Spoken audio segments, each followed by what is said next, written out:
Sebelum kita membahas tema kita pada pagi hari ini, kita mau tahu dulu uraian singkat. Sebetulnya, Mas Andro, apa itu DSC atau Diplomat Success Challenge ini?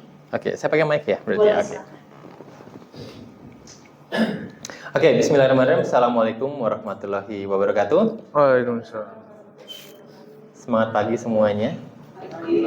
Semangat pagi semuanya. Oke, pagi. Ada junior ya hari ini ya. Siap, baik.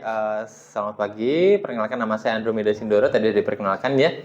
Pertama saya ingin mengucapkan terima kasih sekali kepada pihak dari Politeknik IKPN yang telah bersedia untuk berkolaborasi untuk kita bisa mensosialisasikan program baik ini. Dan juga terima kasih sekali buat semua, saya sebutnya challengers ya, yang sudah hadir pada kesempatan pagi hari ini. Tepuk tangan dulu buat kita semuanya. Baik, sedikit saya akan perkenalkan apa itu DSC. Ada yang sudah pernah dengar DSC sebelumnya? Sudah? Oke.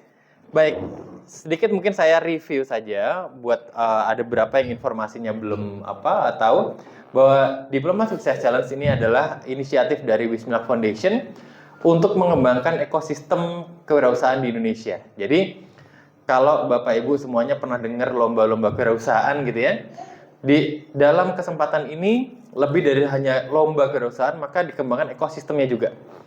Seperti apa keuntungannya? Salah satunya pertama Bapak Ibu nanti Mas Mbak gitu ya, Bapak Ibu semuanya akan memiliki kesempatan untuk bisa mendapatkan pelatihan-pelatihan dari mentor yang kalau kita pribadi, ini kadang mau minta mentornya ini nggak bisa gitu ya, karena beliau ini praktisi. Di DSC itu didatangkan mentor-mentor ini semua. Ya, jadi nanti kalau ketemu mentornya, wah ini kan yang selama ini aku mau ketemu, itu sangat possible di DSC.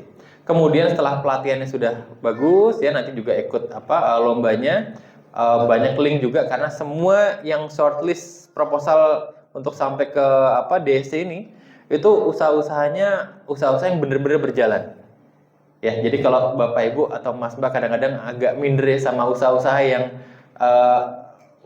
gede pencitraannya tapi nggak jalan gitu ya, ada. Nah di sini nggak laku kayak gitu. Di sini benar-benar usahanya harus sehat. So salah satu tips untuk menang di DSC itu adalah nanti syaratnya 3P. Paham, piawai, persona.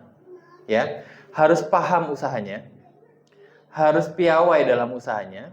Paham tuh artinya teman-teman harus tahu nih ngitung HPP caranya gimana, produknya apa, yang dijual apa gitu ya.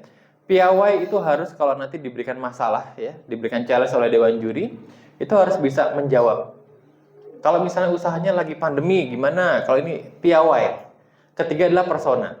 Bagaimana teman-teman semua bisa menyampaikan potensi dari usahanya kepada khalayak umum atau minimal ke dewan juri. Ya, karena kadang usahanya bagus tidak tersampaikan dengan bagus, jadi nggak terinfo.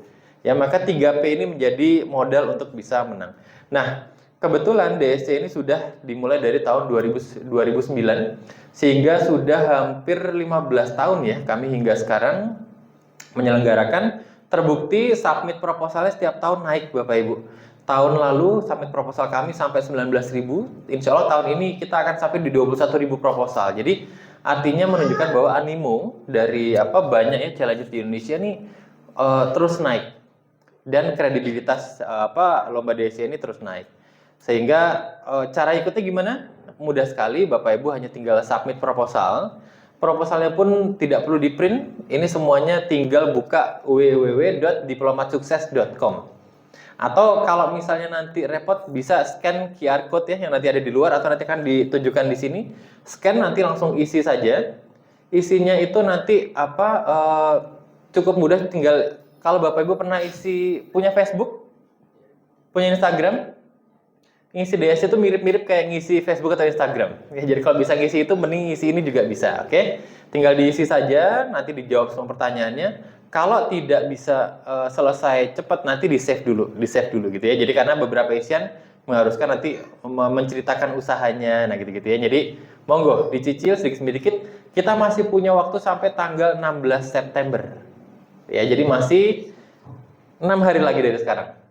Itu kalau diniatin hari Minggu nih ya, mengorbankan malam mingguan tadi malamnya, atau artinya kita fokus kegiatan ini sehari itu udah selesai. sehingga nanti akan masuk ke dalam seleksi.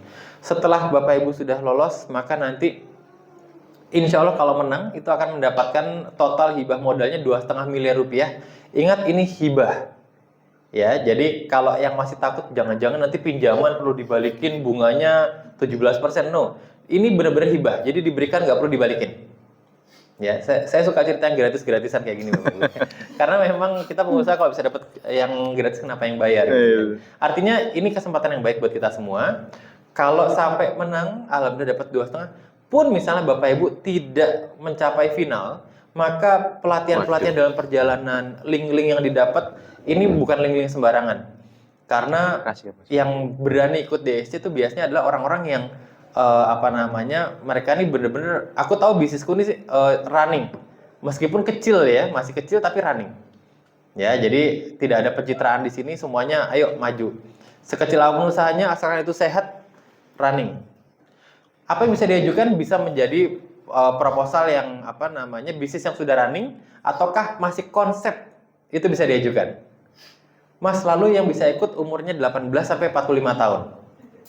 Ya, kalau Bapak Ibu umurnya agak lebih dikit gitu ya, over dikit, maka coba adik-adiknya atau anaknya, putra-putrinya diajukan. Ya, nanti insya Allah kalau yang terutama dari Jogja, kalau yang nanti lolos, insya Allah saya dengan Mas Yuda nanti akan monggo kalau mau mentoring ke kami, kita bisa cerita tips and triknya gitu ya, bagaimana supaya kita bisa running. Karena kita juga berharap banyak yang goals ya dari Jogja, biar bisa mewakili di nasional juga. Segera submit Bapak Ibu, karena proposal ini cukup di digital, tidak perlu tanda tangan RT RW kelurahan kecamatan, nggak perlu pakai materai juga, semuanya gratis, tidak dipungut biaya apapun. Oke? Dan setelah lolos nanti semuanya akan bergabung di namanya DEN, adalah Diplomat Entrepreneur Network.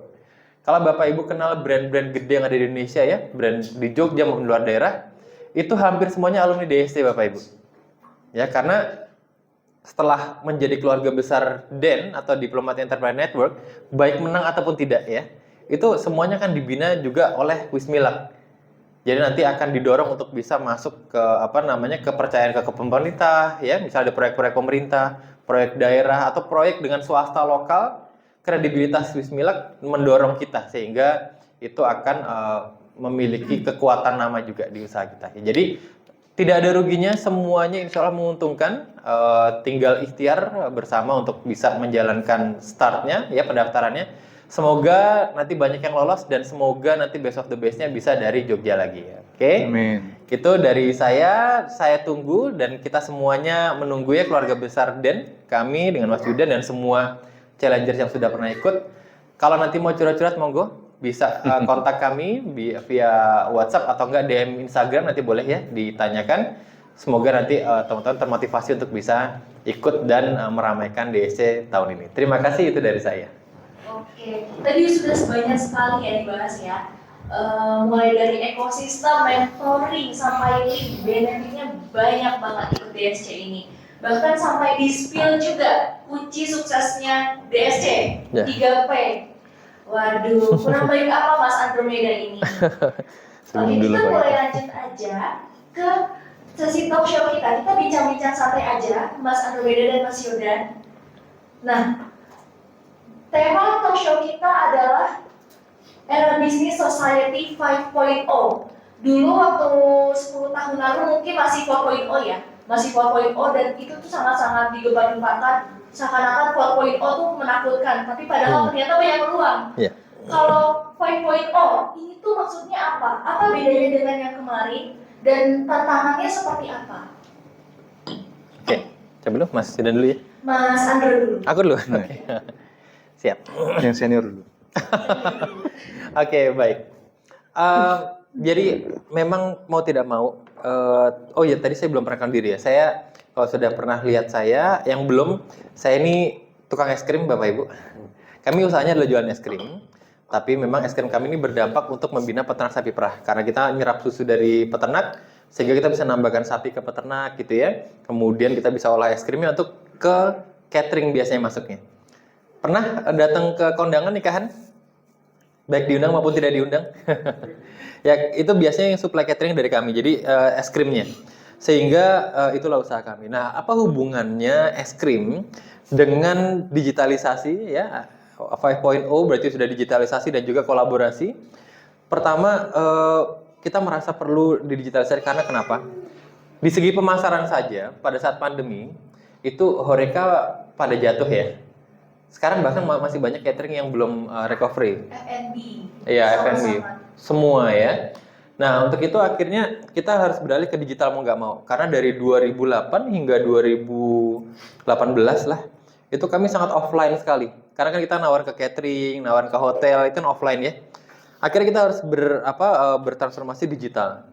Apa saja yang kami transformasikan digital dari mulai segi pemasaran, kita menjadikan digital sehingga kita mau tidak mau dipaksa harus cepat belajar Instagram Ads, Facebook Ads, kemudian SEO dan segala macam. Nah, daripada kepepet ya, nanti udah kejadian seperti itu, lebih baik dari sekarang kita udah harus belajar hal itu.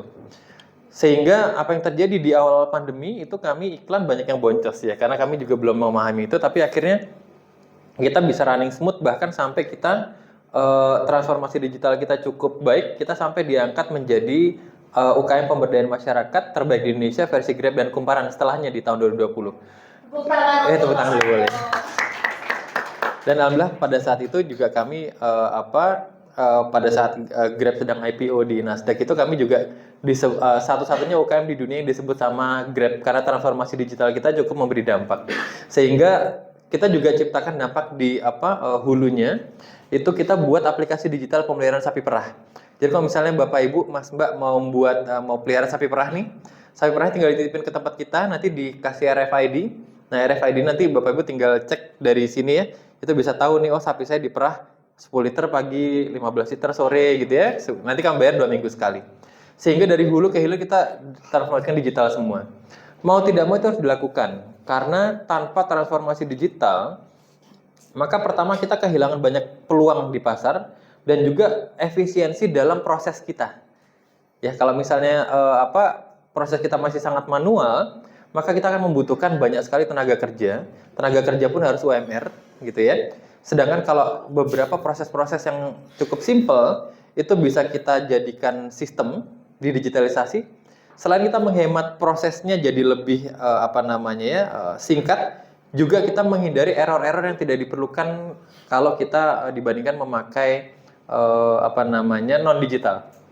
Sehingga mau tidak mau peluang ini harus didalami, tua ataupun muda.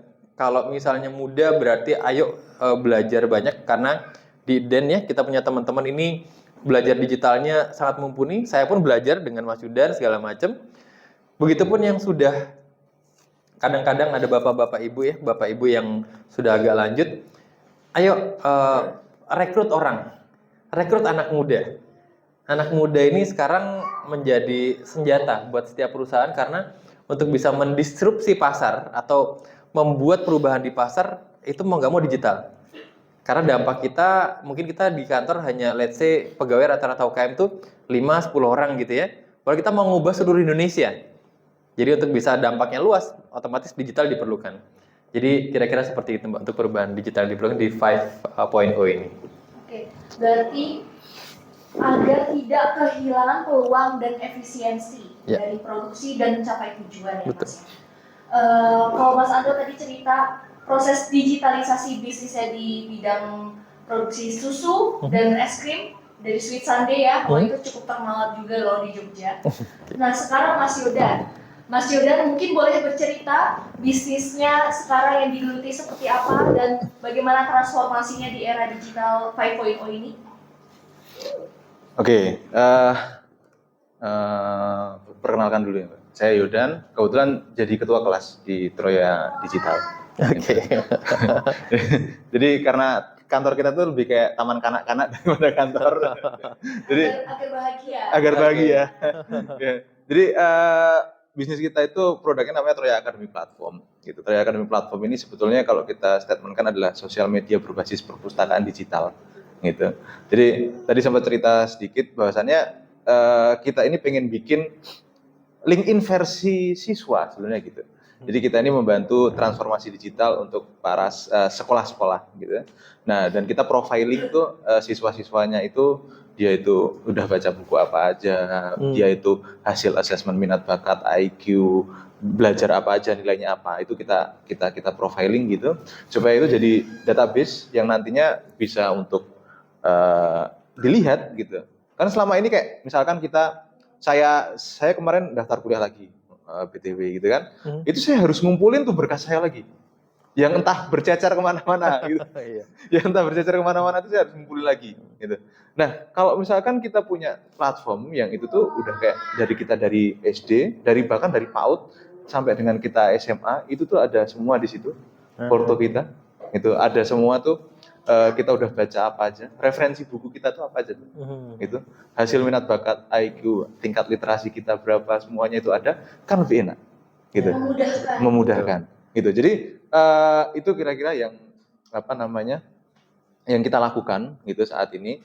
Ya alhamdulillah masih sedikit 16 provinsi kalau nggak salah sekarang ada sekitar 5.000 sekolah yang pakai 200.000 siswa, itu jadi masih kita coba tumbuhkan terus gitu, harapannya sih semakin banyak yang bergabung tuh jadi ekosistem kita semakin kuat gitu. Jadi ada dari kita untuk transfer knowledge antara siswa dari Bali, dari Papua, dari Aceh itu lebih enak gitu. Bisa transfer knowledge juga. Bisa. Jadi kita bisa kita kutip, kita baca buku apa nih, terus kita kutip gitu kan, terus kayak ini tuh ada apa sih sebenarnya permasalahan di bab ini gitu, misalkan gitu. Nah itu bisa nanti dilakukan di platform kita gitu. Jadi kalau tadi ditanyain mengenai terus eranya sekarang bagaimana, kalau saya tuh berpikirnya kayak gini, Pak. Bisnis itu kayak ilmu pengetahuan gitu. Itu dia tuh bertumbuh dari ilmu pengetahuan lainnya. Jadi kayak misalkan nih kita mau bikin rumus nerbangin roket saat ini, itu tuh nggak bisa ada kalau nggak pernah ditemukan rumus gravitasi misalkan gitu. Dan kayak kurang bijak nggak sih kalau kita mau bikin rumus roket, kita mencoba nyari rumus gravitasinya sendiri tanpa pakai yang sudah ada, misalkan gitu. Sama bisnis content creating itu nggak pernah ada kalau misalkan bisnis sosial media nggak ada, misalkan gitu kan. Bisnis sosial media nggak ada kalau nggak ada bisnis internet. Bisnis internet nggak ada kalau nggak ada bisnis komputer, kan gitu kan. Selalu bertumbuh dari bisnis lainnya, kan gitu. Dan kurang bijak menurut saya kalau saya mau bikin bisnis content creating, saya harus bikin sosial medianya sendiri tanpa pakai yang ada, kan gitu. Nah sama kayak misalkan di era society 5.0 ini gitu, kita tuh harus pintar tuh menunggangi apa yang sudah ada untuk dapat mengagregasi bisnis kita. Kira-kira kalau dari saya gambarannya kayak gitu. Oke, jadi mengadaptasi dan menunggangi gitu ya bisnis yang sudah ada agar tidak relevan, agar semuanya relevan, betul, agar semuanya terlink gitu ya. Oke. Juga saya mau bertanya ke Mas Gibran juga nih. Bagaimana teknologi digital seperti AI ini mulai ramai banget ya, konten-konten di TikTok yang berbasis AI, bahkan iklan pun pakai AI. Itu nyeremin banget buat beberapa kelompok usaha dan industri kreatif begitu ya. Itu salah satu contoh di AI di industri kreatif. Mungkin tadi juga kita sempat bicara dengan para direktur Politeknik YKPN, bahwasanya katanya AI mau ambil akuntan, mau ambil porsi pekerjaan akuntan. Apakah itu bakal betul-betul mengubah industri dari bisnis di era society 5.0 ini? Oke, ini menarik. Sekarang teknologi banyak banget, ada IoT, ada blockchain, ada teknologi banyak banget. Dan tadi seperti saya bilang, kita harus bisa menunggangi itu gitu kan. Nah, berarti kan kita sebagai dunia usaha gitu. Di dunia usaha kita juga harus melakukan transformasi digital. Akhirnya mau tidak mau, teknologi digital ini kita gunakan. Teknologi ini kan basisnya adalah untuk membantu kehidupan manusia. Sebenarnya begitu. Nah, salah satu faktor paling penting dalam kita bertransformasi digital gitu, melakukan proses transformasi digital itu apa coba? Salah satu poin pentingnya itu adalah manusianya. Gitu. Mau secanggih apapun gitu, manusianya nggak cerdas, nggak bisa memanfaatkan teknologi dengan baik, itu ya percuma. Gitu. Mau saya kasih contoh nggak? Boleh. apa namanya, salah satu penggunaan teknologi digital, teknologi lah ya gitu, teknologi. Nah, ada ini nggak? Punya kalkulator nggak? Kalkulator? Ada nggak kalkulator? Ada. Kalkulator ya juga. Saya Ini bikin. peserta boleh coba ikut juga nggak? Nggak usah. Oh, nggak usah. Nggak usah, nggak apa-apa. Mbaknya aja. Kalkulator buat apa, Mbak? Buat melakukan komputasi. Buat Menghitung. Oke, saya dibantu hitung boleh, Mbak? Boleh. Ya. Soalnya adalah sebuah pesawat ruang angkasa dengan massa 10.000 kg berada di orbit elip mengelilingi bintang. Orbit pesawat memiliki ekstensitas 0,2, sumbu panjang 20.000 km dan sumbu pendek 15.000 km. Jika percepatan gravitasi di orbit tersebut adalah 2,5 meter per second kuadrat, hitunglah kecepatan pesawat di perihelion. Gitu. Bisa nggak hitung pakai kalkulator? Ya. Sepertinya tidak bisa ya. Gitu. Maksud saya adalah teknologi ini kadang-kadang orang nggak bisa menggunakan dengan tepat guna. Ya. Itu yang jadi problem, gitu. Itu yang jadi problem. Kayak sekarang tadi ngomongin AI misalkan gitu. AI yang paling populer saat ini ChatGPT misalkan gitu. ChatGPT ini sebetulnya, nah ini pun juga jadi kasus kayak di dunia pendidikan, ada orang-orang yang kayak antipati sama ChatGPT juga. Sebenarnya kalau saya nggak masalah, karena yang penting itu sebetulnya bukan ChatGPT-nya. ChatGPT itu hanya membantu kita untuk mempercepat pemetaan otak kita. Tapi kalau otaknya itu cara berpikirnya, konstruksi berpikirnya udah salah, itu nggak bisa digunakan juga. Saya pernah ngetes tim saya mau ngeluarin satu produk baru, gitu. Tim saya ada 2 orang, saya suruh bikin strategi pemasarannya. Boleh menggunakan ChatGPT, gitu. Kan gampang banget sebetulnya. Nah, cuman dari 2 orang ini aja itu outputnya sudah beda. Ya. Outputnya sudah beda. Setelah saya cari tahu, kenapa kok bisa outputnya beda? Promptingnya beda ke ChatGPT. Instruksi yang diberikan ke ChatGPT berbeda. Yang satu itu cuman kayak tolong buatkan strategi pemasaran untuk produk ini, gitu, dengan target pasar ini, udah gitu doang. Dibikinin sama ChatGPT. Gitu. Yang satunya enggak. Dicari tahu, emang produk ini itu apa? Menurut kamu, dia tanya aja ChatGPT, menurut kamu keunggulannya apa? Lalu kondisi pasarnya bagaimana? Lalu kalau seperti ini nanti keunggulannya apa? Kalau aku menggunakan strategi ini, coba dianalisa. Gitu. Instruksi yang diberikan kepada ChatGPT-nya itu berbeda, hasilnya berbeda. Jadi poinnya adalah saat kita ngomongin perkembangan teknologi yang semasif saat ini, kunci utamanya adalah orang-orangnya itu paham konstruksi berpikirnya. Dari teknologi tersebut ini bisa dimaksimalkan untuk apa? Gitu. Nah, kira-kira kayak gitu. Mungkin Mas Andrew bisa nambahin lagi. Boleh ditambahkan, Mas Andro. Oke. Soal Internet of Things dan AI ini di industri bisnis dan era society 5.0. Ya oke. Sebenarnya hampir mirip sama Mas Yudan tadi. Cuma gini, kalau kita pikir AI ini memang berkembang.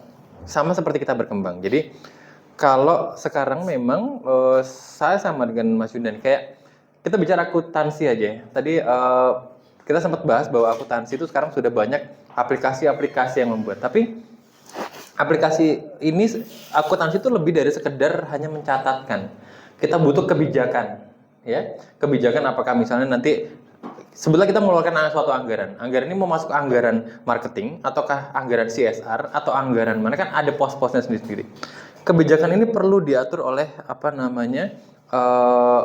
human atau manusia yang memang ini kita bisa masukin di mana.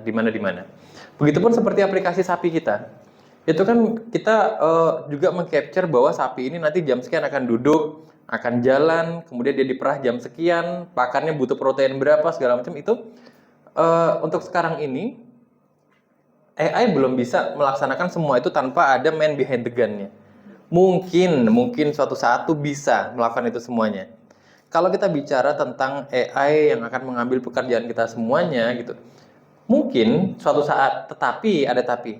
Tetap secanggih apapun teknologi itu, bahkan Tuhan pun sudah bilang ya bahwa makhluk paling sempurna itu adalah manusia dengan segala kekurangannya.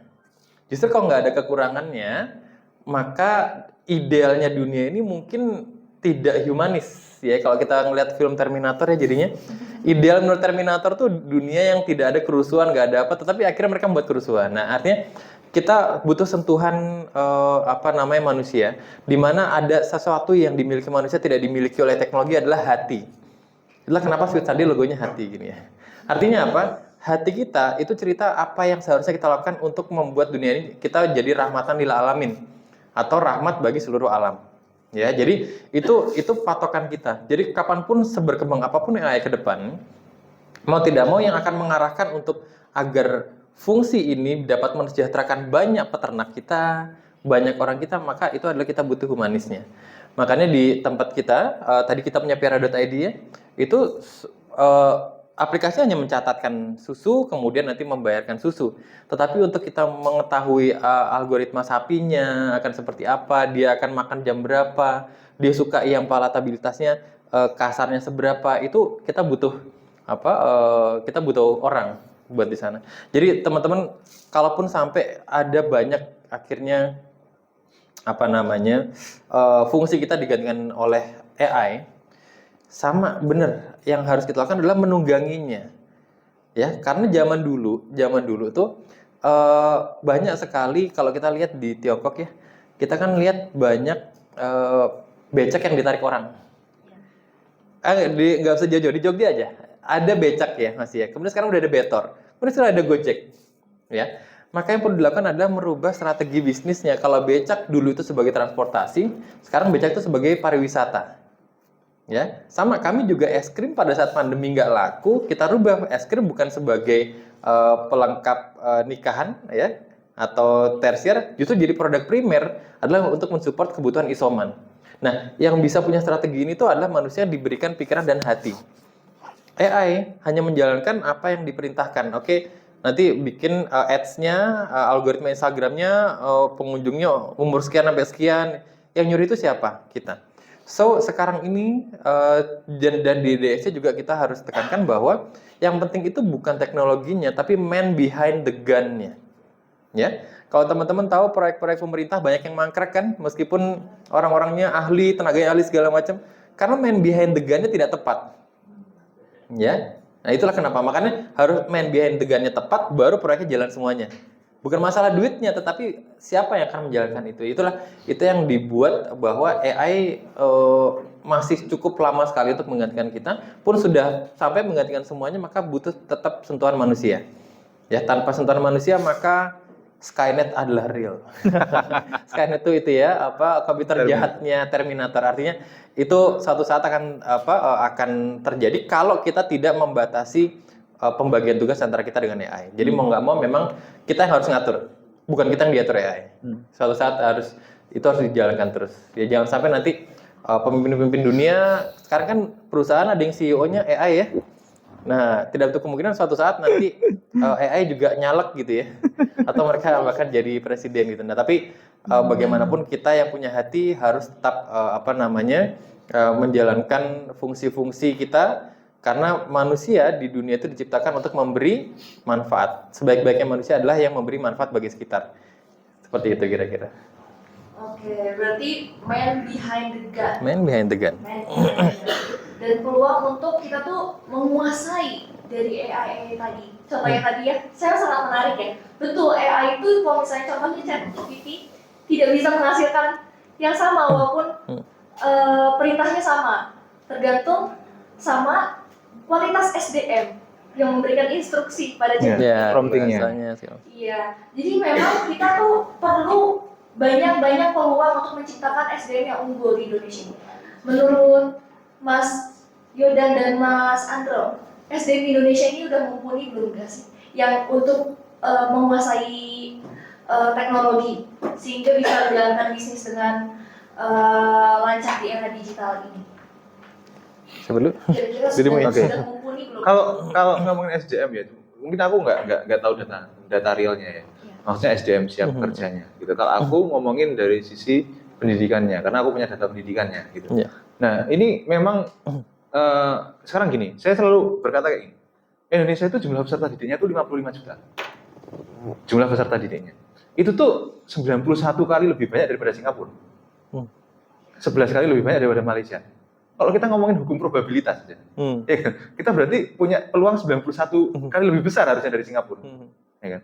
Tapi tingkat sains literasi numerasi kita tuh masih selalu di bawah Singapura. Gitu.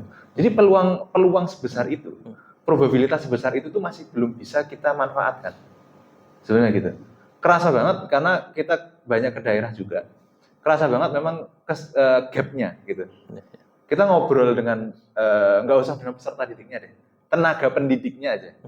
Itu pemahamannya mengenai pendidikannya aja itu berbeda gap-nya dibandingkan yang di Jawa apalagi yang di Jogja. Sebetulnya itu gitu. Kenapa kok peluang sebesar itu tuh belum bisa kita manfaatkan dengan baik? Nah, harapannya memang teknologi ini bisa menyelesaikan gap itu sebetulnya. Dengan teknologi ini kan harapannya kalau dulu kan dengan adanya teknologi informasi kita jadi jarak dan waktu ini kayak lebih kayak borderless lah gitu. Nah, harapannya kalau Indonesia tuh bisa mengimplementasikan itu dengan lebih baik, dengan lebih bijak, harapannya gap itu bisa kurangi lah paling enggak, walaupun enggak jangan sebesar itulah gapnya gitu. Karena gapnya sebesar itu. Itulah kenapa peluang 55 juta peserta didik ini tuh belum bisa menghasilkan output SDM yang harusnya probabilitasnya lebih tinggi daripada Singapura, daripada Malaysia gitu loh. Apalagi Brunei gitu loh, maksudnya gitu. Dengan negara-negara tetangga kita, tapi itu kita masih selalu ada di bawah rata-rata dari mereka gitu. Gitu sih kira-kira kalau dari pandanganku kalau masalah SDM sih. Dari sudut pandang pendidikannya seperti itu. Berarti harapan besar banget buat para challenger DSC ini untuk memanfaatkan peluang SDM Indonesia yang 55 juta tadi agar dapat memajukan Indonesia dengan entrepreneurship di era society 5.0 ini. Oke. Kemudian bagaimana sih kita menyusun rencana jangka panjang perusahaan dalam bisnis era society 5.0? Apa langkah-langkah konkret yang sekiranya bisa diambil agar para pengusaha ini bisa agile itu tangkas ya, tangkas kalau saya melihat situasi, kemudian menangkap respon dari pasar, itu bagaimana menurut Mas Andro dan Mas Yudan? Mas Andro terlebih. Oke, siap. Sedikit mungkin saya bahas yang tadi sedikit aja ya, bahwa kita semua tahu ya bahwa Indonesia ini punya bonus demografi di 2030 ya. Bonus demografi itu apa? Ada yang tahu? Angkatan kerjanya banyak banget. So, di 2030 nanti mungkin teman-teman itu nanti punya manajer marketing teman-teman S3. Kemudian profesor-profesor tuh mungkin nanti hanya jadi kepala produksi di tempat teman-teman. Saking banyaknya. Ya. Pilihan Indonesia di tahun 2030 ini ada dua. Mau kita sukses ya, jadi negara dengan ekonomi terkuat di dunia, atau kedua, negara pengemis terkuat di dunia. Karena dengan banyaknya orang siap kerja tapi tidak ada lapangan pekerjaan, maka kita juga akan jadi tenaga kerja semua. Ya, jadi memang ini PR buat kita dan kita menuju 2045 Indonesia Emas. Itu program pemerintah banyak sekali sehingga perlu untuk dikembangkan jiwa kewirausahaan. Ya, karena selama teman-teman masih memakai Nike, Adidas, itu berarti belum ada brand lokal yang bisa nyaingin mereka. Sekarang Converse sudah mulai agak terkurangi ya karena ada Ventela. Ya, ke depan itu brand-brand ini harusnya kegeser sama brand-brand lokal kita. Nah, bagaimana kita membuat rencana-rencana di perusahaan jangka panjang maupun di 5.0 ini? Pertama, kalau kami di Sweet Sunday mungkin bisa menjadi inspirasi buat yang lain. Kami punya rencana tuh 5 tahunan, kami punya rencana 1 tahunan, kami punya rencana per kuartal dan kami punya rencana mingguan. Apa saja bedanya? Kalau 5 tahunan itu kita bicara tentang garis besar kami selama 5 tahun. Itu kita akan bicara temanya apa. Di 5 tahun pertama bisnis kami bicara kita grow bisnis. Apapun, yang penting dapat cuan. Di 5 tahun kedua kita udah mulai bicara eat locally, think globally. Jadi kita bicara semuanya harus lokal, natural, halal. Di tempat kita kalau nggak lokal, di tempat kami tidak ada 1 gram pun produknya impor. Semuanya lokal. Sehingga traceability adalah kekuatannya Sweet Sunday. Jadi kalau tanya peternaknya mana, petaninya mana, kita bisa tunjukin. Pak, misalnya Pak Paijan misalnya, dia punya sapi 8 ekor, letaknya di sini. Dia punya lahan hijauan sebesar ini. Itu kekuatannya Sweet Sunday.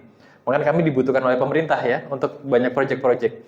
Nah, 5 tahun ketiga kita sudah bicara kolaborasi dengan pemerintah dalam negeri maupun luar negeri. Makanya kita kerjasama dengan pemerintah Indonesia, dengan Australia, dengan Belanda. Nah, dari 5 tahun rencana besar ini, tema besar, kami breakdown menjadi rencana tahunannya.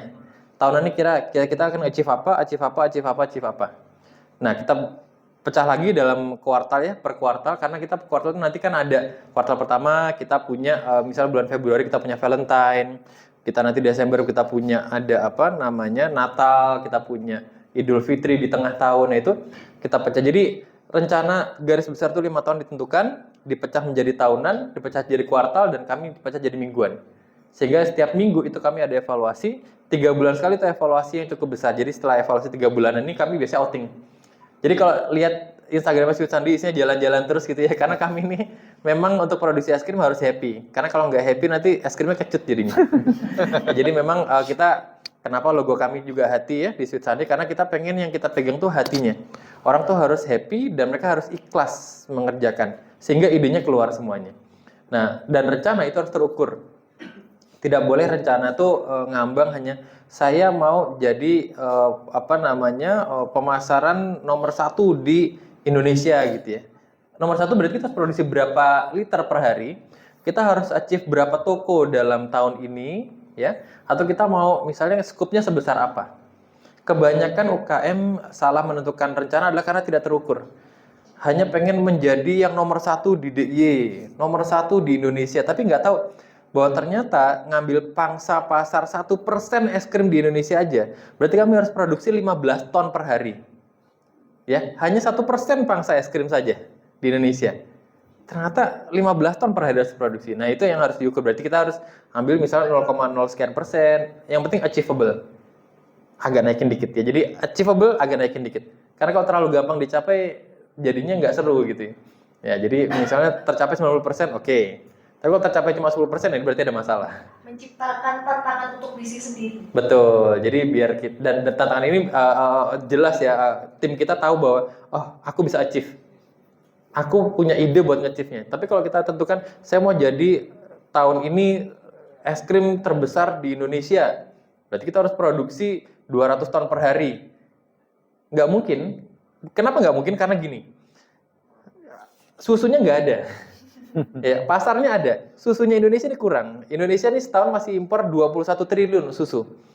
Ya, jadi semakin kita gedekan tahun ini, maka semakin impornya makin gede.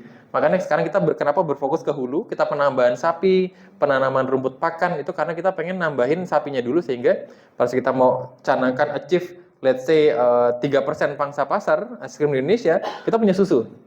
Dan peternak-peternak sudah sejahtera juga. Gitu. Jadi semua harus terukur dan semua jangan sampai ngambang. Itu inti dari pembuatan rencana.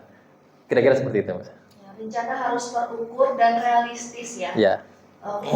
Mungkin dari Mas Yoda? Tadi menarik saat dikatakan sekarang itu bisnis harus agile. Kita harus agile. Itu betul banget. Kenapa? Sebenarnya salah satu keunggulan UMKM itu apa sih, kalau saya disebutnya startup, keunggulan UMKM itu apa daripada korporasi besar, itu menurut saya adalah agility-nya, gitu. Maksudnya itu kayak kita tuh mau melakukan sebuah inovasi, sebuah gerakan-gerakan, gitu tuh kayak bisa lebih cepat, gitu loh. Karena kita bisa lebih agile, gitu, daripada korporasi besar. Gitu. Itulah awal mula banyak perusahaan startup itu melakukan disrupt market gitu. Itu karena mereka bisa agile gitu. Inovasinya cepat begitu. Nah, itu di era sekarang tuh penting banget gitu. Cuma catatannya agile itu di caranya ya, bukan di visi misinya gitu. Jadi kalau saya analoginya begini, kita tuh perusahaan pengen ke Jakarta. Jangan dirubah tujuannya Jakartanya. Yang dirubah adalah cara ke Jakartanya gitu. Aku lewat Kebumen itu tadinya rencananya mau lewat Kebumen gitu. Ternyata di tengah jalan ada truk nutupin jalan, kecelakaan, ya nggak usah maksain di situ terus gitu, misalnya gitu. Ternyata setelah dikaji ulang lebih baik ke utara dikit, misalnya gitu. Itu bentuk agility yang bisa kita pakai gitu. Tapi jangan visi misinya gitu, jangan tujuan akhirnya yang dirubah gitu. Nah, itu sebetulnya poin pertama adalah itu. Lalu selanjutnya seperti yang tadi saya sampaikan, kita tuh harus bisa benar-benar mengetahui teknologi ini mau bagaimana, gitu kan. Nah, sekarang itu kan eranya udah kalau kita ngomongin marketing itu kan udah bukan 1.0 ya, udah 5.0 bahkan sekarang marketing juga sama. Nah, terus di situ era sekarang itu saatnya kita memahami benar-benar konsumennya. Kita udah nggak kayak dulu gitu. Kayak dulu misalkan puluhan tahun yang lalu gitu, kita bisa nyiptain sebuah produk aja ya laku gitu. Ya kan? Misalkan 100 tahun yang lalu kali kita nyiptain deterjen gitu, kita nggak perlu mikirin siapa yang beli, kalau misalkan itu laku ya laku gitu. Kita tuh orientasinya ke produk zaman dulu. Nah sekarang itu kita udah nggak bisa orientasi hanya ke produk, karena istilahnya kita bikin sabun aja yang bisa bikin sabun banyak. Gak usah sabun deh, teknologi sekarang kayak misalkan di industri saya gitu, misalkan saya dulu bikin perpustakaan digital gitu, yang bisa bikin perpustakaan digital banyak gitu. Istilahnya gini, saya punya uang 50 juta misalkan, nggak sampai 50 juta juga sih. Sebenarnya 20 juta aja, let's say. Cari orang-orang IT yang baru lulus gitu, suruh bikin perpustakaan digital juga bisa gitu. Jadi kalau kita orientasinya adalah produk, itu kayak semua produk yang obvious itu udah bisa dibikin sama orang gitu. Udah nggak keren lagi, maksudnya udah nggak sesederhana itu lagi gitu. Sekarang kita udah harus ngomongin, kita benar-benar memahami pasarnya. Kita ngomong ke siapa, kita mau nembak ke siapa, mereka punya masalah apa, terus bagaimana kita engage dengan mereka gitu. Nah itu yang lebih penting lagi untuk kita pahami, benar-benar mengetahui pasar. Nah untuk cara mengetahui pasar itu juga sekarang didukung dengan teknologi yang banyak sekali gitu loh.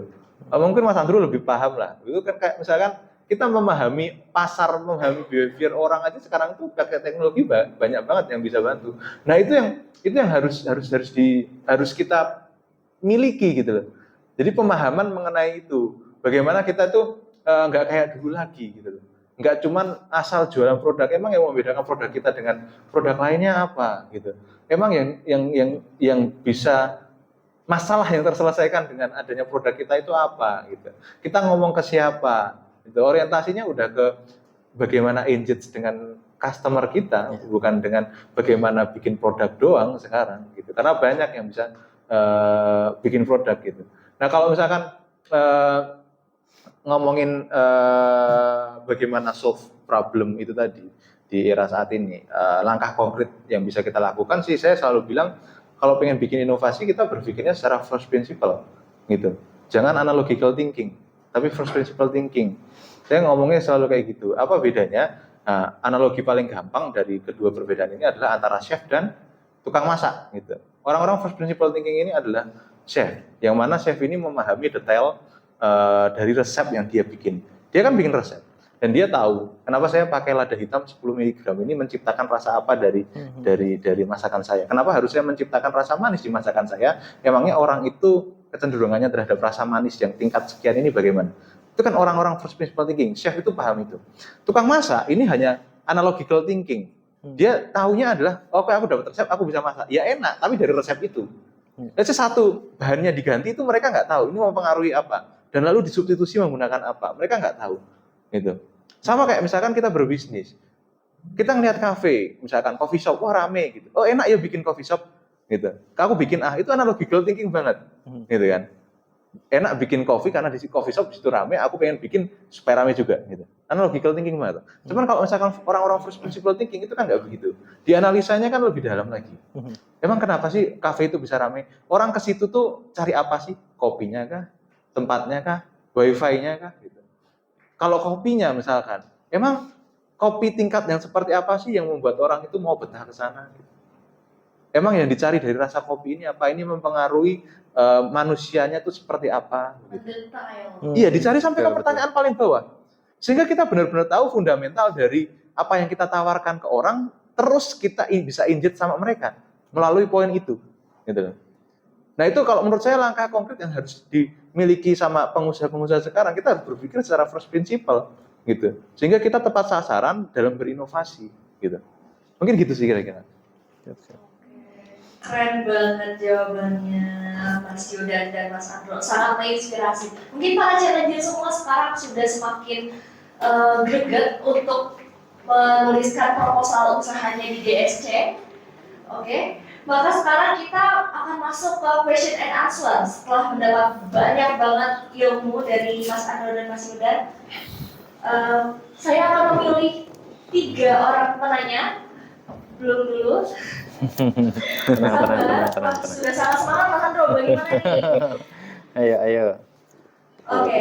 Bagi para challenger yang ingin bertanya silakan mengangkat tangannya. Mas yang topi itu di sana ya silakan. Yang berdiri ini boleh. Oke, nanti ya yang kedua. Nanti Mas.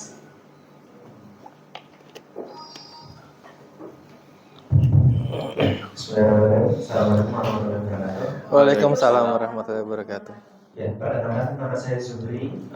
Sekarang sedang menjalankan bisnis. Kalau orang-orang yang umumnya namanya penerbitan buku, Mas. Tapi kalau saya sendiri maksudnya lebih ke konsultan. Karena kalau saya menjalankan penerbit buku saja, itu flow-nya lama gitu. Nah, itu satu. Terus pertanyaan saya sedikit sharing ya Mas ya. Dari dari seperti yang Mas Andromeda sama Mas Jordan bilang tadi, memang AI itu bisa banyak hal ya gitu. Tapi memang banyak orang yang sama menggunakan AI. Seperti yang Mas Jordan bilang tadi itu tergantung prompt-nya juga Mas. Sama halnya kemarin ketika saya membantu teman S2 saya di UGM itu, dia baru tahu penggunaan AI itu hari ini. Padahal dia selama ini sering ngasih prompt gimana cara membuat ini, gimana cara ini gitu. Padahal kalau misalnya teman-teman tahu, AI itu kan dibangun dengan bahasa NLP ya, atau natural language processing ya gitu, bahasa alami manusia itu. Jadi kita curhat, kita kasih tahu konteksnya, kita kasih tahu informasinya itu bisa jalan. Nah, bukan hanya perintah, sama halnya kalau Mas Jordan saya perintah Mas Jordan buka pintunya, tapi kalau nggak tahu manfaatnya buat apa, terus kenapa harus buka pintu kan dia nggak tahu juga. Itu yang sama menggunakan AI. Terus kalau AI itu kan nanti ke AGI juga sebenarnya.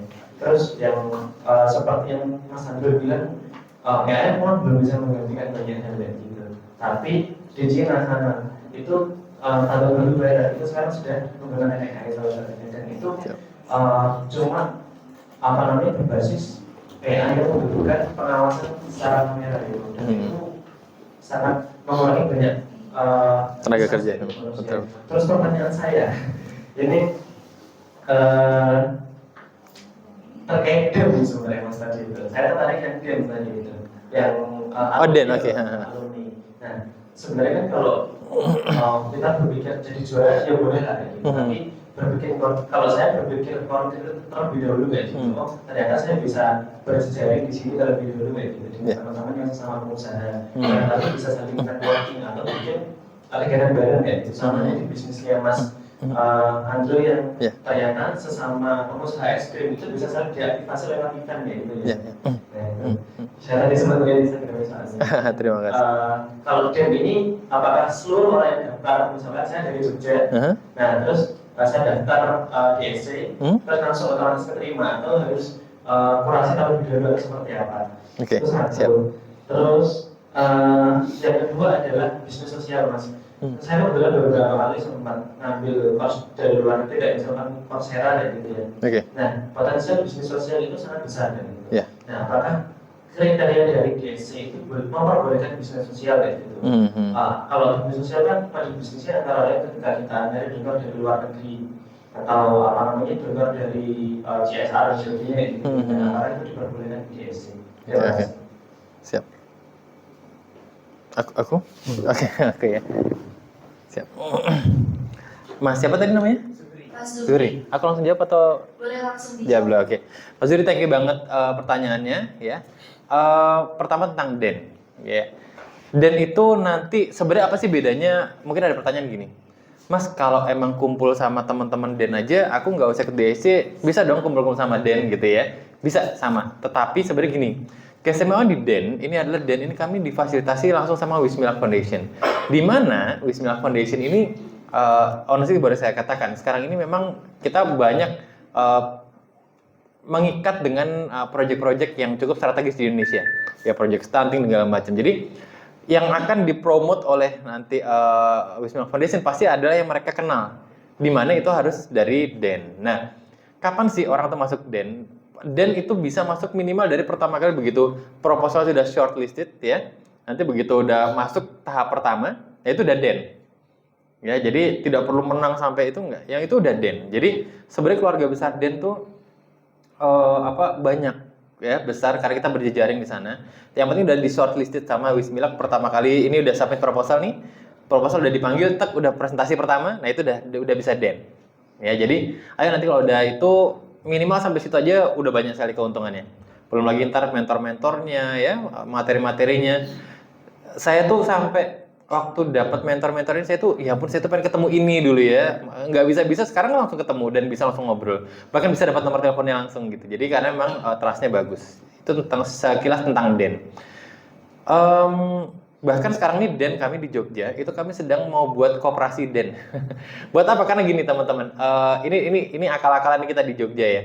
Karena memang banyak proyek strategis yang gede-gede. Itu kan sekarang kan ada proyek bela pengadaan dari UKM segala macam ya. Itu semuanya membutuhkan kelompok atau berkoperasi. Maka nanti kita akan buat koperasi sehingga kita bisa mengincar banyak hal juga. Yang artinya apa? Kredibilitas kita kan sudah lebih clear ya dibandingkan kalau nanti di luar dari koperasi ini gitu. Tapi itu nanti sih itu rencana next. Lalu pertanyaan kedua adalah tentang AI ya. AI tadi pertanyaan jadi gimana? Kemudian ini bisnis sosial. Oh, bisnis sosial, oke. Ya, bisnis sosial itu yang pasti gini, di Diplomat Success Challenge ini, itu nanti yang dinilai adalah bisnis dari ujung ke ujung dan bisnis ini harus bisa sustain, ya.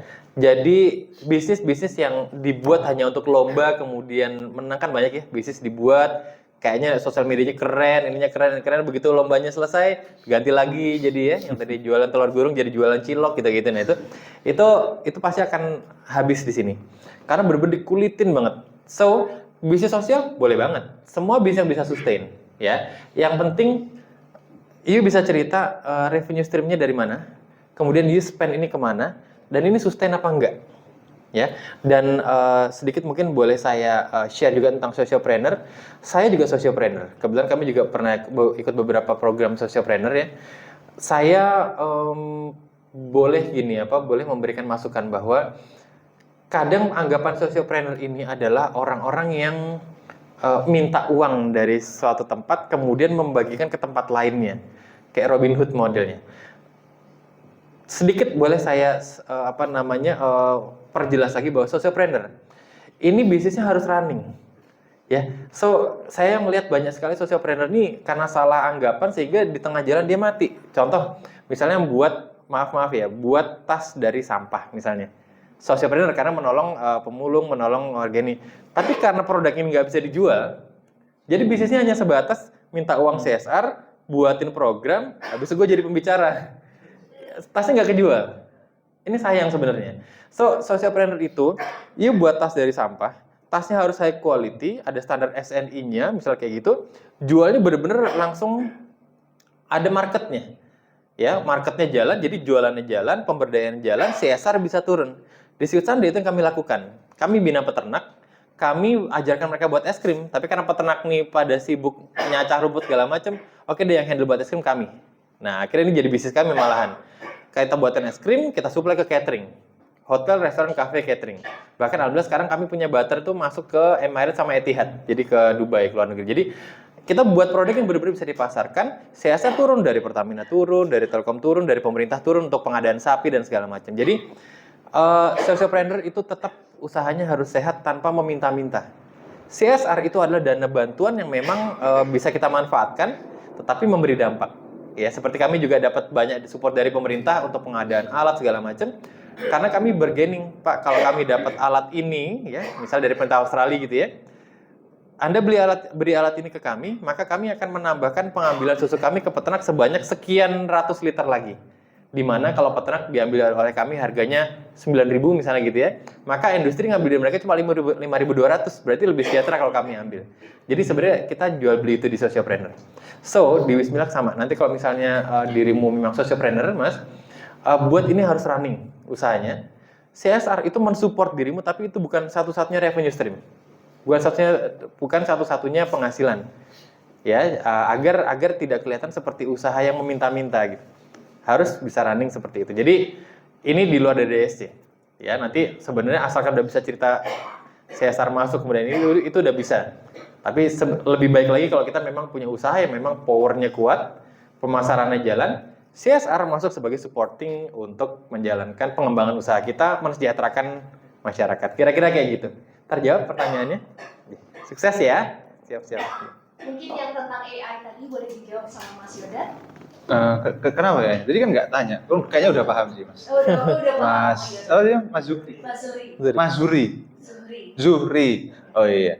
Kayaknya udah paham sih. Tadi kan juga bukan pertanyaan. Kayaknya dia kan cuma cerita. Nah tapi sih nanti bisa kontak-kontak Mas Zuhri. Karena kalau di publisher kan kita juga kerjasama sama banyak publisher juga untuk listing tempat kita. Jadi kita juga jualan e-book, video book, audiobook gitu di platform kita. Nah itu sih nanti kita bisa kontak-kontakan. Nah cuman kalau misalkan nambahin sedikit sih kalau tadi apa namanya ya sama sih kalau misalkan dan ini ikut DSC ini sebetulnya saya kemarin itu kayak memang orientasinya bukan ke dana hibahnya sesungguhnya. Gitu kayak ya kalau dapat dana hibah ya syukur. Kalau enggak ya udah gitu. Karena menurut saya tuh ekosistemnya yang luar biasa. Kalau misalkan apa namanya Pak Sur bilang ini sebenarnya ini bukan kompetisi lagi tapi ini udah kayak movement gitu. Ya kan? Jadi kayak movement untuk apa namanya meningkatkan entrepreneurship lah di Indonesia. Nah, itu memang banyak banget. Nah, Jogja itu saya kan tahun lalu tuh grand finalisnya itu dari donor besar itu cuma 2 kayaknya. Nah, semoga tahun ini nambah gitu. Semoga tahun ini nambah. Gitu. Tahun lalu cuma 2 saya sama Mas Hedar nasi kulit. Oh iya. Nah, cuman 2. Nah, harapannya tahun ini nambah. Oh, harapan saya sih kayak gitu. Nah, itu banyak sih saya aja dari berarti selesai saya kan setahun yang lalu gitu di DSC-nya. Itu aja tuh kayak relasinya nambah banyak, bisa memanfaatkan networknya itu dengan lebih banyak gitu. Saya dapat kolaborator untuk bisnis saya itu kayaknya beberapa juga dalam setahun ini dari DSC itu sendiri gitu. Jadi tambahannya sih seperti itu. Nah kalau tadi socialpreneur kayaknya saya bukan nggak tahu saya sebenarnya kategori socialpreneur seperti apa tuh sebenarnya saya nggak begitu paham sebetulnya gitu.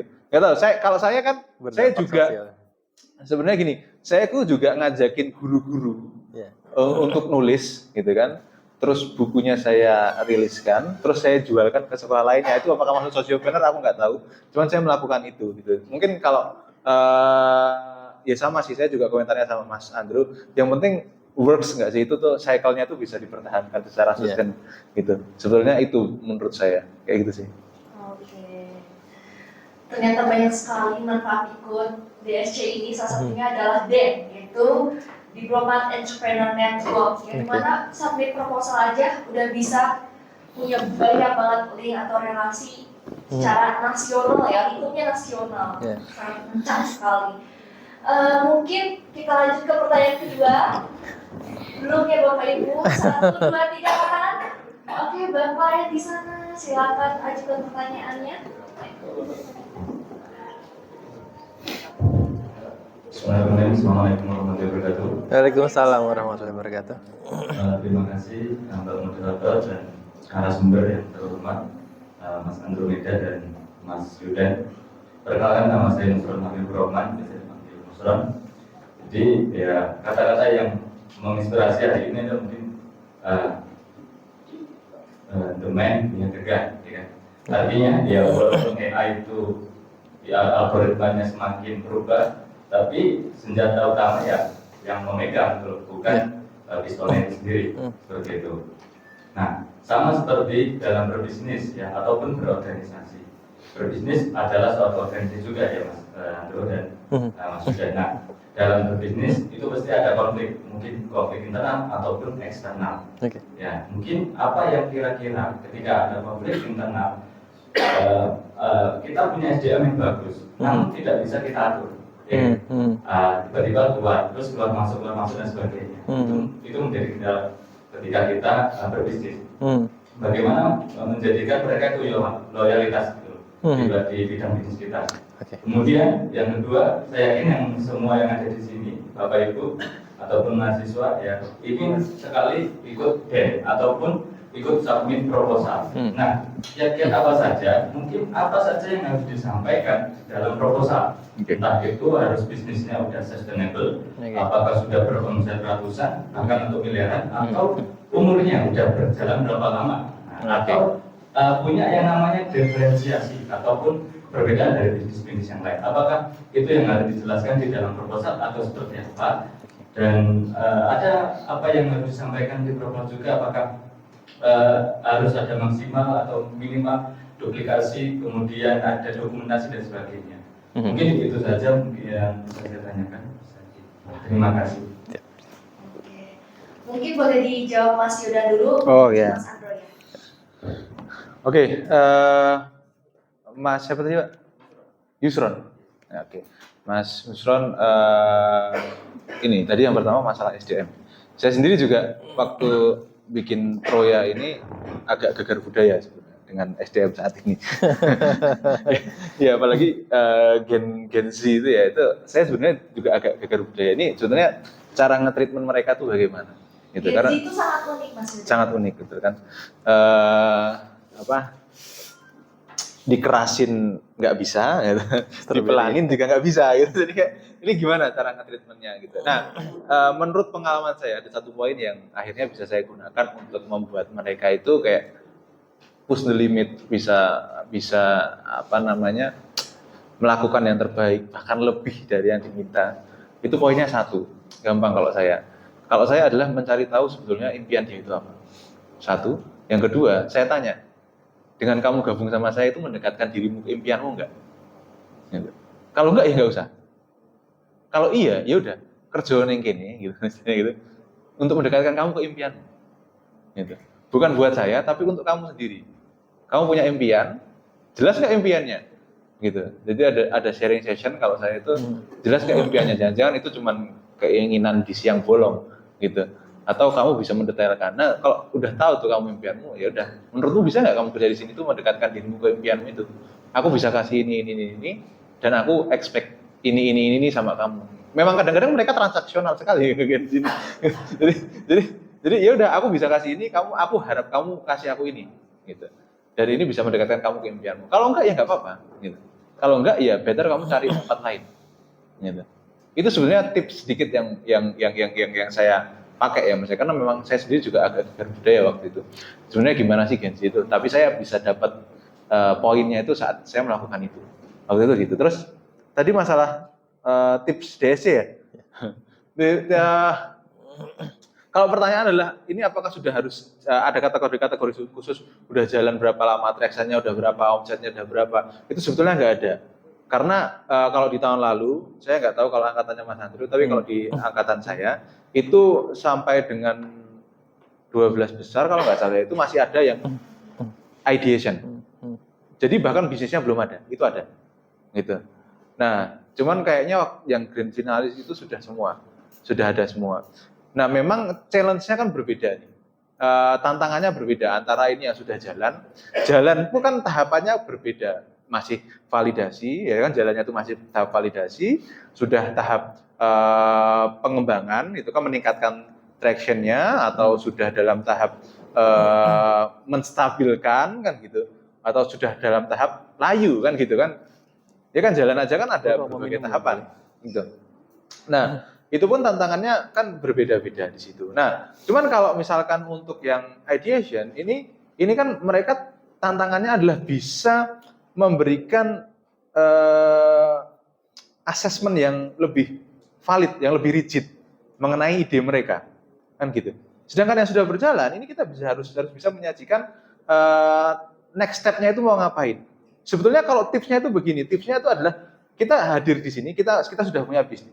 Entah sudah pernah bisnis ataupun masih ide, kita hadir di DSC, kita ikut DSC, harapannya itu kita sudah tahu sebenarnya gap-nya itu apa, yang mau kita selesaikan itu apa, dan dengan ikut DSC, nah harapanku adalah gap ini bisa selesai, kan gitu. Jadi make it clear gitu, sebenarnya kondisi saat ini tuh aku apa, yang mau aku capai apa, gitu kan. Terus dengan ikut DSC ini aku tahu kok aku bisa. Gitu. Kalau misalkan tembakannya adalah cari dana hibah, ya kalau dengan dana hibah itu aku bisa nyelesain ini nih, gitu. Ini yang bisa aku selesaiin. Aku tahu masalahku ada di mana, aku posisi di mana, masalahku ada di mana, aku mau mencapai ini. Nah, dengan ikut DSC aku bisa ke sini, gitu. Sebetulnya itu. Kalau dari deck-nya, dari proposalnya, ya sama. Sebetulnya itu kalau tips dari saya sama, make it clear, make it simple. Ada masalah apa, gitu kan? Aku punya solusi apa? Nah, dengan pakai solusiku ini, orang bisa dapat apa, gitu. Ya kan? Terus aku butuh apa dari DSC? Nah, kalau dari saya sih seperti itu. make it clear, make it simple. Yang saya pakai dulu kayak gitu sih. Mungkin Mas Andrew bisa. Oke, siap, kita tambahin. Oh, ini boleh. Oke, terima kasih sekali Mas Yusron ya. Yusron ya pertanyaan. Pas zaman saya juga ada Mas Yusron, dia yang buat kacamata dari itu, dia finalis juga dulu. Oke, jawaban pertanyaan pertama itu adalah tentang apa namanya tadi? SDM. Di Sweet Sunday, nah sama waktu awal-awal, nah jadi kalau saya tuh kadang sharing sama mahasiswa gitu ya, sama usaha-usaha pemula, itu kalau mereka masih nanyanya motivasi jadi wirausaha apa, keluh kesahnya apa, itu berarti usahanya baru mulai. Pertanyaan lanjut nanti kalau udah jalan 6 bulan setahun pasti bertanya, Mas gimana sih kok pegawai saya keluar masuk ya, kok pegawai saya tidak capai KPI, nah itu berarti usahanya udah jalan. Nah sama Mas, di tahun-tahun pertama kami itu jadi momok buat kita. Makanya zaman sekarang lebih enak karena kita udah punya jejaring kayak gini sehingga kalau misalnya ada masalah-masalah gini bisa ditanyain. So tidak harus mengalami kerugian sekian ratus juta karena masalah kepegawaian gitu ya. Nah, sedikit mungkin tips yang kami di Sweet Sunday, kami dari dulu seenggaknya sampai tahun 2015-an lah ya. Itu kami itu momok banget buat kita. Akhirnya di 2016 kita mulai ngerubah konsep rekrutmen pegawai kita, tim kita ya, itu adalah kita harus tahu bahwa dia punya motivasi masuk ke sini tuh apa. Hampir mirip kayak tadi ya. Bedanya kita pokoknya memang harus tahu hatinya. Sekali lagi kenapa Sweet Sunday itu hati, karena kita selalu lihat hati. Kita pengen tahu, Anda tahu Sweet Sunday nggak? Sweet Sunday itu apa? Oh, Sweet Sunday ini perusahaan jualan es krim, Pak. Iya, memang jualan es krim. Ada yang sebatas itu. Tapi ada juga yang akhirnya mereka, saya sudah mempelajari Pak, Sweet Sunday itu adalah perusahaan yang produk utamanya susu, jualan es krim dan susu. Dan cita-cita utama Sweet Sunday adalah untuk mencapai Indonesia swasembada susu. Dan kebetulan itu juga impian saya Pak, dari kecil saya punya tetangga peternak yang dia juga kok nggak sejahtera. Saya tuh mau meningkatkan golongan seperti mereka. Nah, hal seperti ini kita cari. Ya, makanya kita untuk mengetahui hal itu, selain dari proses wawancara ngomong, kita juga ada mini psikotes di tempat kita. Jadi nanti di DSC juga diajarin hal itu.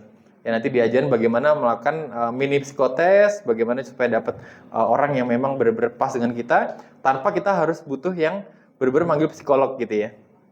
Ada uji-uji singkat, uji-uji ringan yang bisa kita lakukan. Kita bisa lihat apakah memang dia punya motivasi di sini atau enggak. Ataukah dia cuma nyari misalnya yang penting gajinya gede gitu-gitu ya. Karena bahkan pada saat rekrutmen di tempat kami, itu kami selalu cerita, kamu kenapa nggak ngelamar ke Jakarta, ke Kalimantan, ke Papua gitu ya. Kalau di Kalimantan kan mungkin gajinya bisa 7 juta, 8 juta sekian ya. Sekarang di tempat kami kan setidaknya UMR waktu pertama kali masuk. Kalau udah jalan berapa baru ntar sedikit di atas UMR. Which is tidak nyampe 3 juta berarti kan, kalau di bawah UMR. Nah, dia harus bisa cerita, kenapa kok saya mau di Sweet Sunday? Karena gini Pak, di Jakarta itu saya meskipun gajinya gede, tetapi saya tidak sesuai dengan cita-cita saya. Saya pengen mensejahterakan peternak, saya pengen memperdalam tentang pengolahan susu, saya pengen menjadi quality control sehingga susu Indonesia bisa naik, bisa ekspor ke luar negeri. Nah, impian-impian ini yang kita kumpulkan. Jadi di tempat kami ini yang keren itu bukan saya, yang keren itu tim saya. Jadi semua ide-ide tadi ya, kita pivot dari Horeca kepada B2B dan B2G, kemudian penawaran ke pemerintah idenya ini, itu semua dari tim. Jadi kalau di dalam tim yang paling pintar itu kita, berarti ada yang salah. Tim itu yang pintar tim, kita yang mengolah dari semua divisi ini di-match-kan jadi satu. Nah, itu baru owner, CEO. Ya, kalau CEO yang paling pintar CEO doang ya berarti ini bencana gitu ya, karena apa-apa yang akan disalahin CEO soalnya. Jadi itu yang harus dicamkan. Bahkan kami ada nama konsepnya kalau dalam rekrutmen kami itu adalah faktor harus Jogja. Maksudnya bukan berarti harus orang Jogja atau tinggal di Jogja, tetapi saya harus tahu kenapa Anda harus milih di Sweet Sunday. Kenapa Anda nggak di Kalimantan? Di sawit ya, di tambang kan Anda bisa dapat sekian. Dia harus cerita bahwa ya Pak, karena saya berasal dari desa Peternak Sapi Perah. Atau saya karena di Jogja ini selain Sweet Sunday sesuai dengan cita-cita saya juga harus menemani ibu saya di Jogja sehingga ini match sekali dengan kebutuhan saya. Jadi saya harus tahu bahwa kenapa Anda harus pilih Jogja. Karena biasanya kalau tidak dipegang itunya, maka biasanya apalagi fresh graduate ya, udah tanda tangan kontrak, tiba-tiba 2 bulan kabur ke Jakarta, kabur. Nah itu yang kita hanya pengen pokoknya komitmen selesaikan kontraknya, begitu udah selesai, monggo misalnya mau ngambil yang lain. Jadi kita melatih akhlak dari orang-orang di tempat kita. Itulah kenapa orang-orang jebolan Sweet Sunday itu gampang banget keterima di tempat lain. Boleh nanti cek. Kalau di perusahaan lain ketemu nanti yang dari Sweet Sunday, itu masuknya mudah sekali karena memang Sweet Sunday ini kalau kita bilang ya, kalau kita kan dibandingkan Jakarta UMR-nya beda. Tetapi orangnya loyal banget dan mereka tuh keluarkan ide-ide semuanya. Itulah 15 tahun ini kami bertahan dan bisa berkembang sampai ekspor bahkan itu karena tim kami hebat, bukan karena saya yang hebat. Ya, so sekali lagi pada saat rekrutmen orang, maka tanyakan kenapa dia harus bekerja di tempat kita. Kalau dia bisa jawab dan jawaban itu masuk akal, oke, bisa dipertimbangkan. Tapi kalau dia karena saya mau jualan es krim, karena saya pikir UMR-nya bagus lah gitu. Saya pikir gajinya bagus. Gaji itu akan ada yang lebih bagus, dia akan pindah. Ya, tapi kalau dia sesuai dengan cita-cita kita, ya, yuk kita jalan bareng. Ya, makanya di Sweet Sunday saya jarang ngawasin. Karena mereka mengawasi diri sendiri, karena mereka udah fokusan. Dan kita selalu tanamkan bahwa tim, kamu nggak boleh selamanya di Sweet Sunday. Suatu saat kamu harus buka usahamu sendiri. Kenapa? Dengan seperti itu maka dia akan tahu bahwa apa yang dia lakukan di usaha kita itu juga akan menjadi karma di perusahaan dia.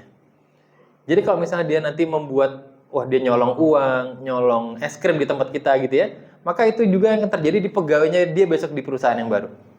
Dan itu melatih bahwa mereka mengawasi dirinya masing-masing. Terbukti sekarang semua yang sudah tidak di Sweet Sunday itu semuanya mensupport kegiatan Sweet Sunday. Contoh misalnya ada salah satu tim kami sekarang buka laundry, di mana kami laundryin ke dia semua. Dan dia sekarang pegang laundry se-Alana gitu ya. Itu dia pegang beberapa. Kemudian ada lagi yang dia sekarang jualan pulsa. Pulsa ini kami akhirnya tim kita jadikan masukin koperasi, belinya dari sana. Jadi seperti Astra gitu ya. Perusahaan kecil-kecil ini tuh mensupport perusahaan besarnya juga. Ya, kayak Ondri Astra itu diproduksi oleh pegawai-pegawai yang ex Astra semuanya.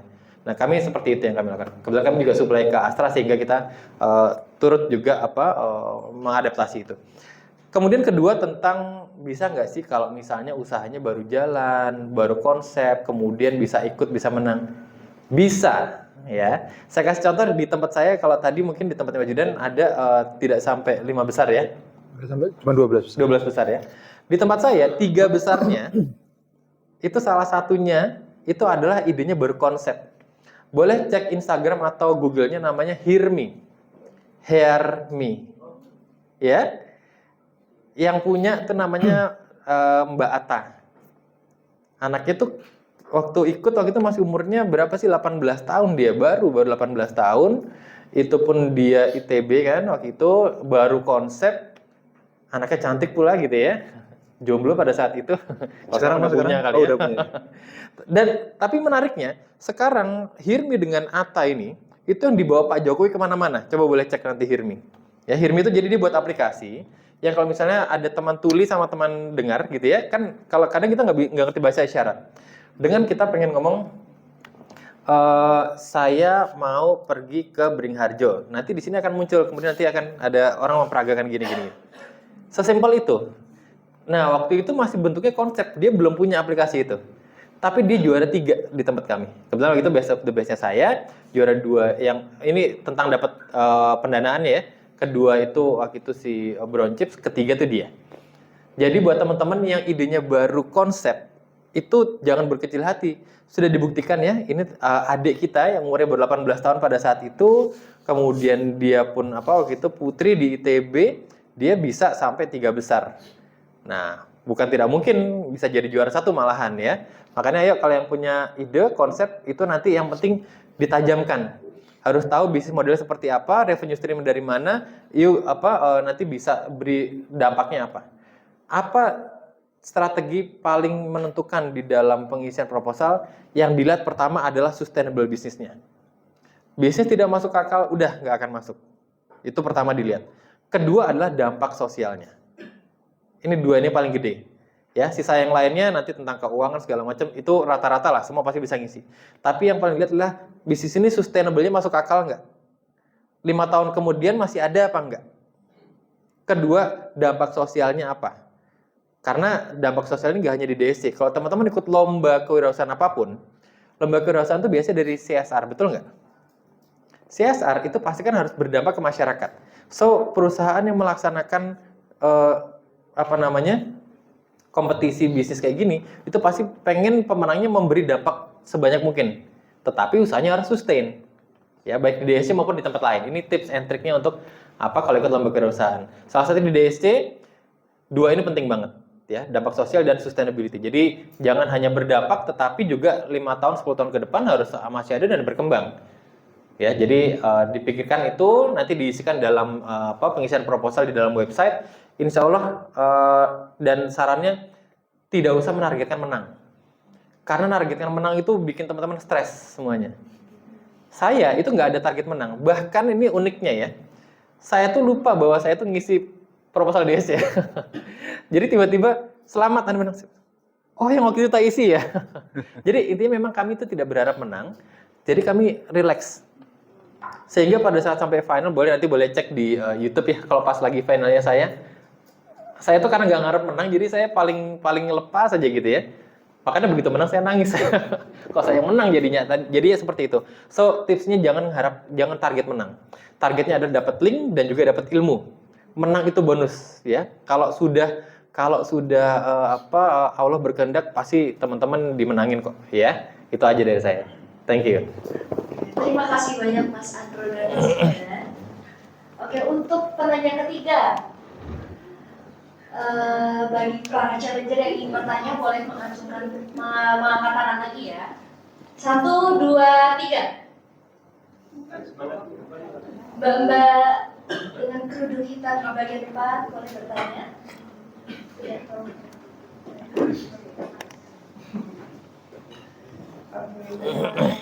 sebelumnya saya mau mengucapkan selamat pagi. Akhirnya kita ketemu lagi sama Andre ya. Kemarin di Mersen terakhir. Oh iya. Pertanyaan saya ini ada dua. Yang pertama itu mengenai tadi kan bisnis sosial, apalagi dengan memanfaatkan bonus demografi yang akan terjadi di tahun 2030 itu kan kita sebagai seorang entrepreneur bisa melakukan sistem kemitraan. Nah, bagaimana sih caranya itu menjaga para mitra agar bisa tetap loyal, berjalan sesuai dengan SOP yang sudah kita berikan, kemudian juga bisa bersama-sama untuk memajukan atau mencapai goals kita di jangka panjangnya itu gimana? Terus untuk yang lebih spesifik mengenai DSD itu uploading proposalnya itu proposal yang seperti apa? Apakah yang format untuk presentasi pitching seperti itu atau yang full proposal bisnis? Terima kasih. Siap. Oke.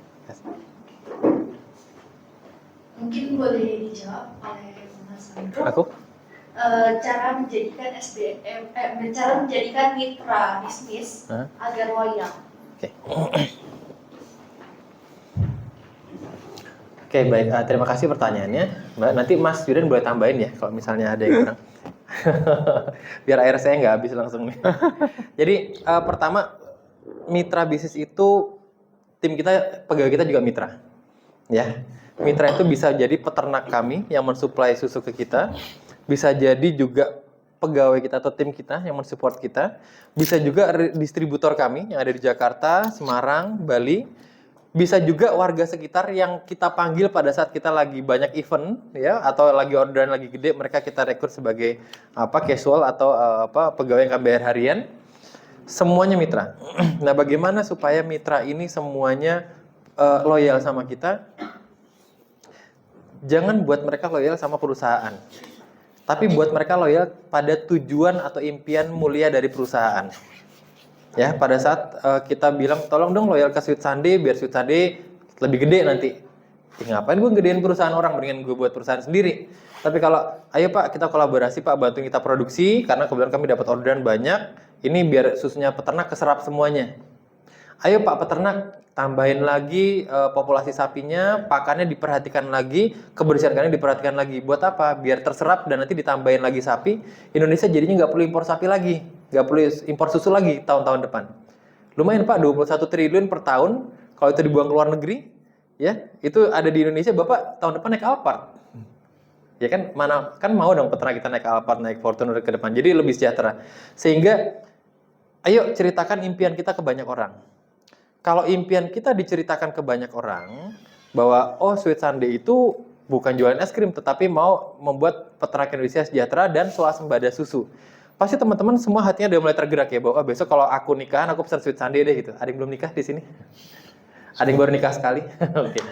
Artinya pasti akan teringat bahwa aku dengan pesan Sweet Sunday aku mau mensejahterakan peternak sapi perah, aku pengen berdampak sosial ya nikahanku gitu, atau mungkin anakku ulang tahun pengen apa. Jadi kita menjual dampak sosial, kedoknya es krim ya, artinya itu.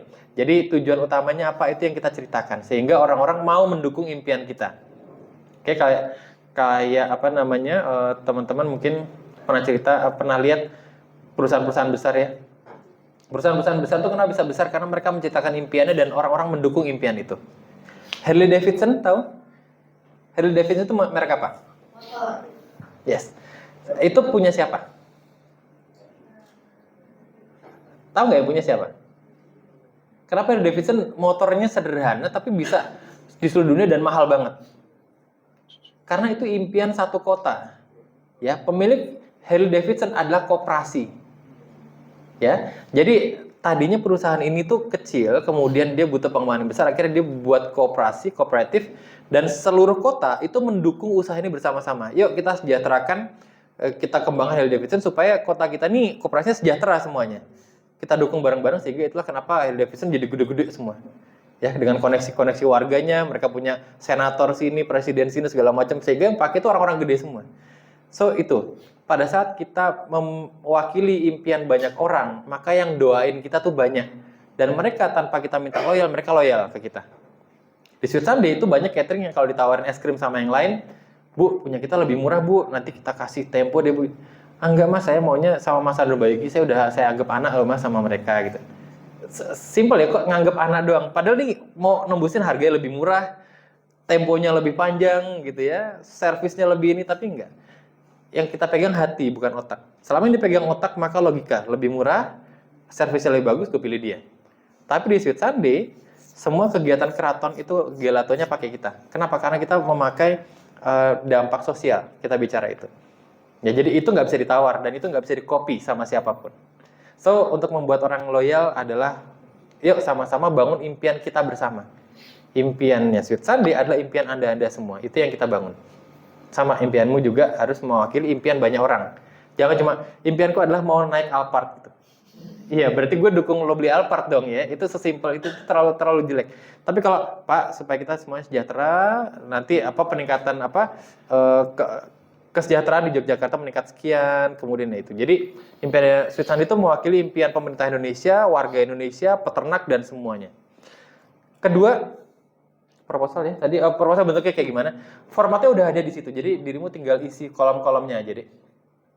Nah, saran saya gini. Kalau pas nanti ngisi proposal DSC, itu kan ada kolom tentang nama, usahanya apa, ceritakan tentang usaha Anda segala macam. Saran saya sambil buka Microsoft Word, itu di-copy ke situ. Di-copy. Kalau misalnya besok ada mau ikut lomba apa lagi, itu tinggal copy paste lagi aja ke situ. Ya, jadi sebenarnya satu proposal yang udah teman-teman buat itu bisa dilempar ke lomba manapun. Ya. Dan saran saya nih, kalau teman-teman kadang-kadang kita ngisi proposal tuh malas ngetik, bener nggak? Aduh, banyak banget sih. Saran saya, buka Google Translate, tinggal ngomong aja. Usaha saya gini-gini, jadi keketik sendiri kan? Itu lebih mudah. Itu cara saya ngisi kalau isiannya banyak. Saya ini paling malas ngisi soalnya. Tapi saya paling suka ngomong. Jadi akhirnya begitu ada buka aja Google Translate atau aplikasi yang bisa mengenali speech to text ya. Nanti tinggal cerita. Sweet Sunday adalah perusahaan yang bergerak di bidang ini. Kami berdiri di menjadi tahun ini. Keketik langsung copy paste masukin situ. Itu tips and triknya untuk ngisi proposal yang jelimet ya.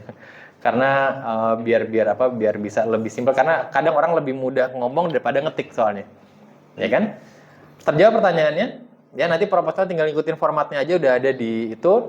Dan saran saya di save juga ke Word. Jadi kalau misalnya nanti ada yang mau dirubah atau ada yang let's say ya kita nggak tahu tiba-tiba jaringan di tempatnya teman-teman error, pas disubmit tiba-tiba hilang gitu. Nah itu maka tinggal copy paste lagi masukin situ. Oke? Thank you ya. Moga ada yang mau tambahkan Mas Yudan? Oh iya. Mungkin nambahin sedikit aja, Mas. Tadi saya juga setuju sih kalau mitra itu bagaimana caranya ya ditumbuhkan impiannya gitu. Kalau mitra di tempat kita itu di Troya itu kan mitranya ada dari mitra publisher, penyedia kontennya sama mitra pemasar sebenarnya kan gitu. Nah, kalau saya sedikit tips supaya mitra ini kan loyal dan kayak perform lah gitu kan. Karena kan sometimes untuk mitra ini kita bingung gitu kan. Kita bisa kasih reward tapi kalau ngasih punishment gimana?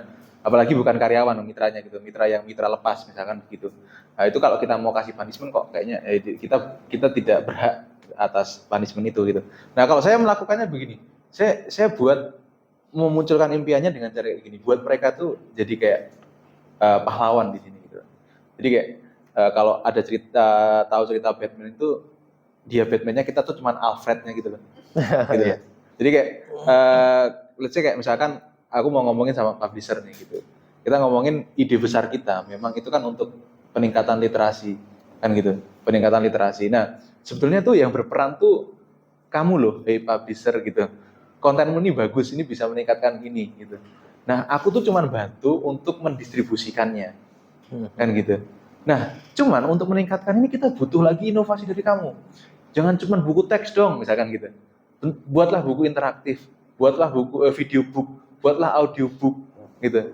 Supaya apa? Ini bisa berperan lebih besar lagi. Nanti aku bantu distribusinya gitu. Jadi impian itu tumbuh dari mereka dan mereka itu kesannya tuh mereka pahlawannya gitu. Mereka pahlawannya, kita tuh cuman supporting role aja gitu sebetulnya. Nah, dengan begitu maka mereka akan bekerja untuk dirinya sendiri tanpa kita kasih punishment, mereka akan push the limit terus gitu. Gitu. Jadi di cerita kita ini ya, kamu pahlawannya, aku supporting role-nya gitu. Itu biasanya itu yang biasanya aku pakai gitu. Terus sama yang kedua pasti keterbukaan dong gitu kan. Nah, ini bisa manfaatkan teknologi. Kadang-kadang trust issue dengan mitra ini kan masalah tidak terbuka kadang-kadang. Nah, teknologi itu sebetulnya bisa menyelesaikan itu semua. Walaupun yang terbaru sebetulnya masalah trust issue ini dengan mitra itu sebenarnya bisa diselesaikan dengan teknologi blockchain sebetulnya. Kalau masalah pencatatan dan transparansi gitu. Cuman implementasi teknologi blockchain itu masih kita harus effort lebih besar lagi. Tapi pakai Web2 pun aku rasa sekarang udah bisa dengan dashboard yang lebih real time, ya kan? Transparansi untuk macam-macam itu bisa digunakan gitu.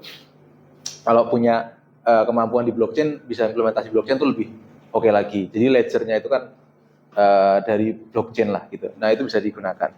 Nah, terus yang pasti yang terakhir adalah sikap kita sendiri. Kita memang orang yang bisa dipercaya atau enggak kan gitu.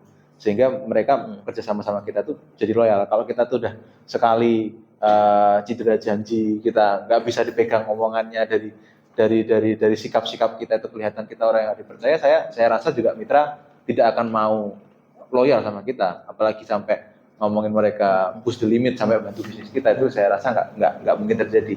Jadi dari sisi person kita juga harus jadi person yang bisa dipercaya secara keseharian kita. Nah, terus kalau masalah proposal tadi bentuknya gimana? Apakah sendiri atau apakah beda dengan yang dipresentasiin atau gimana? Nah, saya rasa itu tidak ada hukum patennya sebenarnya kayaknya ya dari DSC-nya sendiri. Cuman yang saya kemarin submit itu proposal dan slide pitching saya sama, gitu. Nah, itu sama. Saya lakukan itu. Jadi ya bentuknya itu kayak pitch deck startup gitu kalau saya. Gitu. Itu kalau saya kemarin kayak gitu. Mungkin beda yang lainnya mungkin beda-beda, tapi kalau saya seperti itu. Gitu. Terima kasih Mas Yudan untuk jawabannya. Acara selanjutnya pembagian 3 giveaway kepada challenger kita. Untuk para challenger yang tadi telah bertanya, dipersilakan untuk maju ke atas panggung, maju ke depan silakan. Ke bawah panggung berarti ini. Kalau kita lebih beda sih. Ayo udah, siap.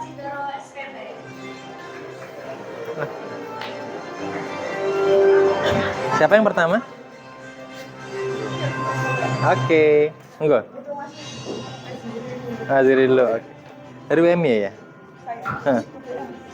Oh ya Mersin nih ya sering. Halo temanku, ternyata kamu datang. Bukan ketemu di sini kan? Selamat ya. Ayo sukses harus ikut. Oke, sukses ya. Monggo dirimu dulu. Oh ya. Penyerahan giveaway kedua oleh Mas Yo dan Pratama. Pranata. Terima kasih ya. Yang ketiga, Mas Yudin lagi aja deh. Kemudian Ah. pemberian Yang buat kampus ada nggak? Ada. Open date. Ada Mas. Oke. Ya, kasih Pak. Aku aja. Ya. Siap. Terus saya ini ngomong. Iya, harus makan ya. penyerahan souvenir dari Wismila Foundation kepada perwakilan UMKM Yogyakarta dari Andromeda Situr Oh, pada ini. Mas Andrew ke Pak. Ke dari kampus. Andromeda Sidoro SPTN kepada Dr. Anda Sururi MPA selaku Direktur Politeknik YKPN Yogyakarta. Oke. Bapak Waternon sangat siap. Deh. Ini Pak, semoga bisa bekerja sama banyak, kolaborasi banyak dan banyak yang daftar dari YKPN. Kita wujud ya. Iya.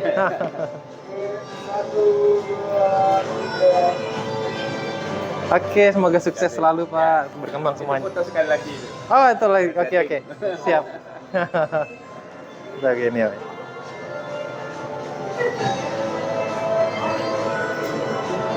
Oke, sukses ya Pak. Semoga bisa kolaborasi banyak kita ke depan. Insya Allah. Mas. Atur Pak.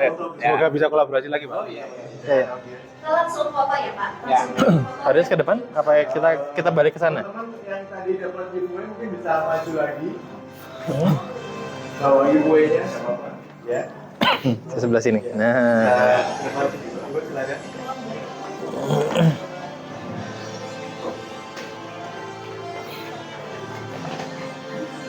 Oke. Mbak Yanti tolong Mbak Yanti. Zoom kamera. Oke, kamera. 1, 2, 3. Sekali lagi. Gini Pak, bikin gebrakan. Oke. 1, 2, 3. Oke. Oke, sekarang foto bersama audiens ya mungkin bisa sebelah sini. Oh ya, ke sana ya, ke sana berdiri. Ye. Bisa berdiri ya, bisa mendekat untuk foto bersama. Foto dekat aja, sama di depan. Mas. Oh ya. kita sambil jargon ya. Oke, foto dulu ya. Sekali, oke. Bersama. Belum. Satu apa aja. Hah? Dari di sini nggak Pak? Di atas boleh. Dari kelihatan. Oke, sudah siap semuanya. Foto kamera. Oke. Iya, Pak. Bikin. 1, 2, 3. Oke, sekali lagi foto. Oke, 1, 2, 3. Ya, oke. Kita take video ya. Oke. Sama-sama bilang DSK 14 bikin gebrakan berkarya untuk Indonesia. Oke. Gini semua ya? Ya, sekarang Oke. tangannya bisa posisi gini ya. Oke. 1, 2, 3. DSC sisa 14. Bikin gebrakan berkarya untuk Indonesia.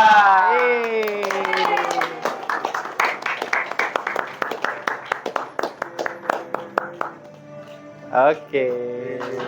J, Bapak sekali lagi terima kasih sekali. Semoga Matur nuwun selalu sangat. sukses ya. Ayo submit semuanya. Oh iya. Bapak matur nuwun sangat. Semoga sukses. Ayo. Ya. Oh iya. Terima kasih ya, sukses selalu. Saya aku inget tapi Jangan yang motoin waktu di regional. Kan aku sama bertiga. ya.